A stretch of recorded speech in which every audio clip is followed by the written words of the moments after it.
Hi all, welcome back to my channel daily dose of Navya. ఈరోజు మా పేజీలో నా ఫేవరెట్ చట్నీ ఎలా తయారు చేస్తారో చూద్దాం రండి. నాకే కాదండి, ఒక్కసారి తింటే ఇది మీకు కూడా ఫేవరెట్ అయిపోతుంది. అంత బాగుంటుంది మరి ఈ చట్నీ. దీన్ని చపాతీలోను, రైస్లో కానీ, దోశలో లేదా ఇడ్లీ ఇలా దేనిలో అయినా సరే తినొచ్చు. దీనికోసం 1 కేజీ టమాటాలు తీసుకొని నీటితో శుభ్రం చేసుకోవాలి.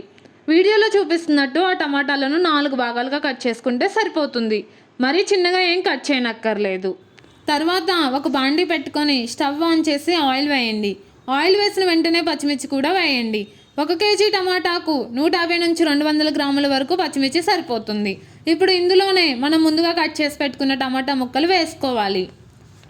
ఇలా టమాటా ముక్కల్లో కొంచెం పసుపు, 2 చెంచాల వరకు సాల్ట్, చిన్న నిమ్మకాయ సైజ్ అంత చింతపండు వేసుకోవాలి. తర్వాత 6 నుంచి 10 వరకు వెల్లుల్లి రెబ్బలు కూడా వేసుకోవాలి. ఇప్పుడు వీటిని కలుపుతూ 2 నిమిషాలు ఉంచాలి. తర్వాత ఇందులో 200 గ్రాముల వరకు పల్లీలు వేసుకోవాలి. చట్నీకి రిచ్నెస్ అన్నిటికంటే ఎక్కువగా పల్లీల నుంచే యాడ్ అవుతూ ఉంటుంది. ఇందులో పల్లీలు వేసిన తర్వాత ఈ మిశ్రమాన్ని అంతా ఒకసారి బాగా కలుపుకోవాలి. బాగా కలుపుకున్న తర్వాత వీడియోలో చూపించినట్టు అలా టమాటాల నుంచి వాటర్ రిలీజ్ అవుతూ ఉంటుంది. ఈ రిలీజ్ అయ్యే వాటర్ మొత్తం ఆవిరైపోయే వరకు కలుపుతూ ఉండాలి.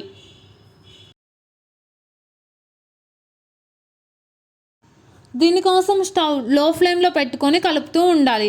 అప్పుడే ముక్కలంతా బాగా మగ్గుతాయి. తర్వాత ఒక క్యారెట్ తీసుకొని ఇలా వీడియోలో చూపించినట్టు చిన్న చిన్న స్లైసెస్గా కట్ చేసుకోవాలి. క్యారెట్ కలర్ కోసం అనుకుంటున్నారేమో, అలా ఏం కాదండి. చట్నీకి కొంచెం స్వీట్నెస్ యాడ్ అవుతూ ఉంటుంది. ఈ క్యారెట్ని మనం స్టవ్ ఆఫ్ చేసుకోవడానికి 2 నిమిషాల ముందు యాడ్ చేసుకుంటే సరిపోతుంది.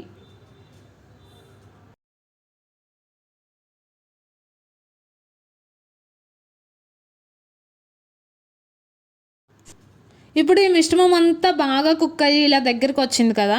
ఇలా దగ్గరకు వచ్చిన తర్వాత కొంచెం కొత్తిమీర కట్ చేసి ఇందులో వేసుకోవాలి. కొత్తిమీర వేసిన వెంటనే స్టవ్ ఆఫ్ చేసేయాలి. పూర్తిగా చల్లారిన తర్వాత ఈ చట్నీని అంతా ఒక మిక్సీ జార్లోకి తీసుకొని కొంచెం మెత్తగా గ్రైండ్ చేసుకుంటే మన చట్నీ రెడీ అయిపోతుంది. ఆగండి, ఇంకా చట్నీ పూర్తిగా అయిపోలేదండి. ఇప్పుడు ఈ చట్నీకి అసలు హైలైట్ పోపు. దీనికోసం బాండీ పెట్టుకొని ఆయిల్ వేసుకోవాలి. ఆయిల్ వేడైన తర్వాత కాస్త పచ్చిశనగపప్పు వేసుకోవాలి.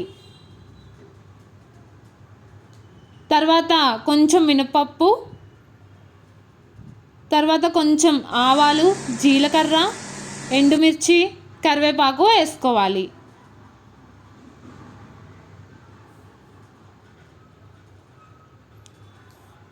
ఈ తాలింపంతా బాగా మగ్గిన తర్వాత ఇందులో కొంచెం ఇంగు వేసుకోవాలి. ఇంగు అంటే పోపుకు ప్రాణం కదా మరి. అంతే, మన పోపు రెడీ అయిపోయింది. ఈ పోపుని అలా చట్నీలో వేస్తుంటే ఇప్పుడే తినేయాలి అన్నంత టేస్ట్గా ఉంది. మరి మీరు కూడా ట్రై చేయండి. ఈ చట్నీ ఎంత బాగుంటుందో మీకే అర్థమవుతుంది. మరిన్ని వీడియోస్ కోసం please like, share and subscribe to my channel daily dose of Navya. Thank you for watching.